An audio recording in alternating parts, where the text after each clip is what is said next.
The review of the F-35 acquisition project continues. We cut approximately $600 million off the F-35 fighter, and that only amounts to 90 planes.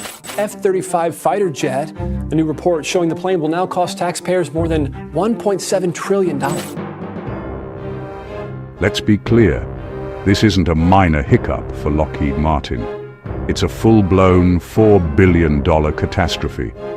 The American defense giant faces a crisis as at least 7 countries reconsider their F-35 fighter jet orders.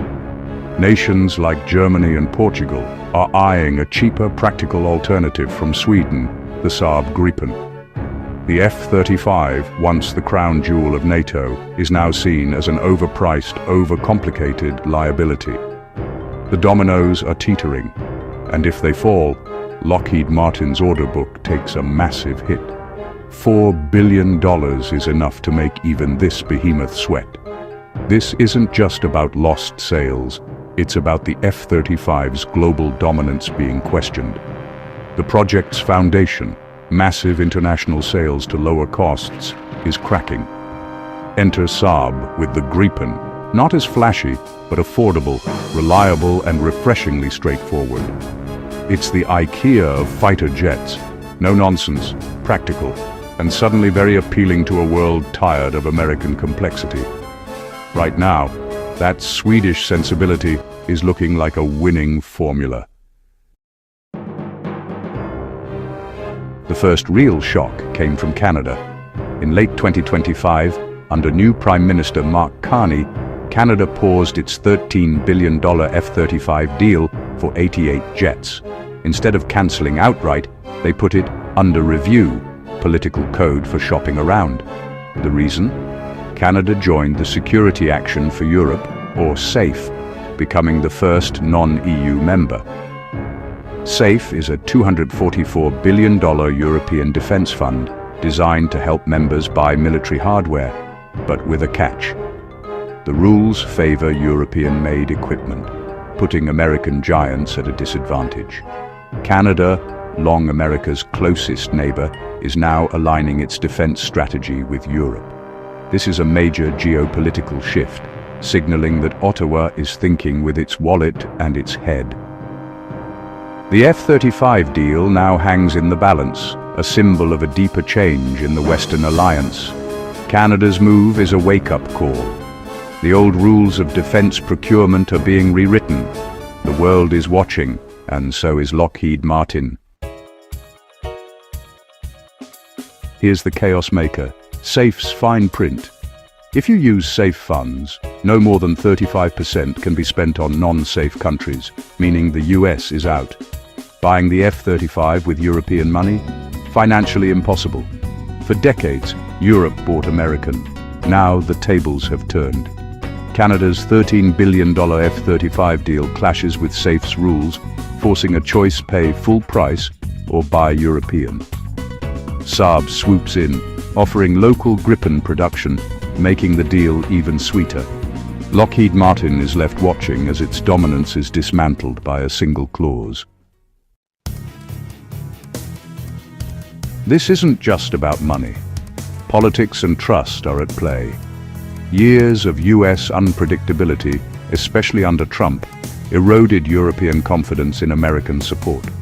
Portugal and Germany are rethinking their F-35 orders, worried about future US reliability. There's also a persistent rumor, a kill switch in the F-35 software, letting the US remotely disable jets. The Pentagon denies it, but perception is reality. Even without a literal switch, the US could withhold vital software updates, grounding fleets at will. This fear highlights the breakdown of trust between America and its allies. The Gripen, by contrast, comes with no such baggage. For many, the risk of political leverage outweighs the F-35's technical edge. In today's climate, independence is as valuable as stealth. The Swedish jet is winning hearts by offering both. So what's the real difference between these jets? The F-35 is Goliath, stealthy, sensor-packed, and the most expensive fighter ever built. Its edge, is technological supremacy, virtually invisible to radar with a god's-eye view of the battlefield. The Gripen is David lightweight, agile, and designed for efficiency. It can operate from highways, needs minimal support, and is far cheaper to buy and run. The F-35's lifetime costs top $1.7 trillion. The Gripen is a bargain by comparison. For countries with tight budgets, the choice is stark: a handful of Ferraris or a squadron of reliable Volvos.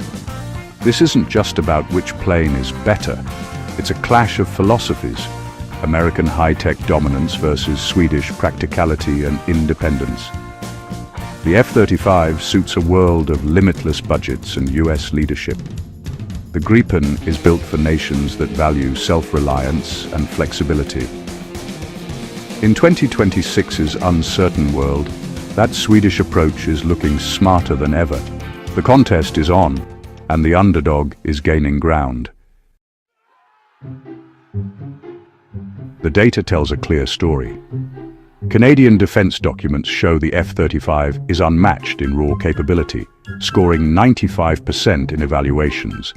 The Gripen E scored just 33%. But buying a jet isn't just about performance, it's about politics and sovereignty. The F-35 ties you to US policy and supply chains, making your security dependent on Washington. The Gripen offers technology transfer and local production, giving countries control over their own defense. It creates jobs, boosts economies, and ensures operational independence. The choice is no longer just about the best machine, but about autonomy versus dependency. For many, the allure of sovereignty is now stronger than the promise of technological supremacy. The balance of power is shifting. The fallout goes beyond Lockheed Martin's profits. The F-35 was meant to unify NATO's air forces, shared parts, training, and seamless battlefield coordination. If countries abandon the F-35, NATO faces a patchwork of incompatible jets: Gripens, Rafales, Typhoons. Interoperability, the alliance's glue, starts to dissolve. This complexity creates logistical headaches and potential vulnerabilities. The dream of a plug-and-play alliance is threatened. Washington, having invested heavily in the F-35, sees rejection as a blow to its leadership. The US is already warning of trade consequences for allies who walk away. This is no longer just a procurement issue, it's a test of loyalty. The stakes for NATO's unity have never been higher. So what's next for Lockheed Martin? The company faces a reckoning. Its old playbook, superior tech and political pressure, isn't working. One option: double down, push allies harder, and risk alienating them further. Or adapt, offer more flexible deals, local production, and greater technology sharing. This would mean a huge shift in philosophy, but it may be necessary to rebuild trust.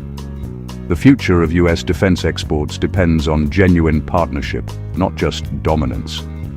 If Lockheed can't change, the $4 billion loss could be just the beginning. The world is demanding more autonomy and respect from its suppliers. The era of easy sales is over. Only those who adapt will survive. As the dust settles, a new era in Western defense is emerging. American dominance is no longer a given. Allies are seeking alternatives and autonomy.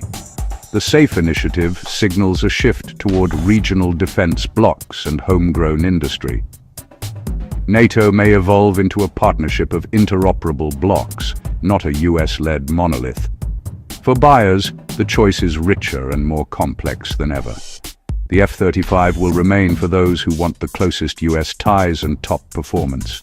But the Gripen, Rafale, and Typhoon are now serious, politically attractive contenders. Competition will drive better deals and more technology sharing. Lockheed Martin will survive, but must adapt to a world where even Goliath must learn to be nimble. The game has changed, and everyone is playing by new rules.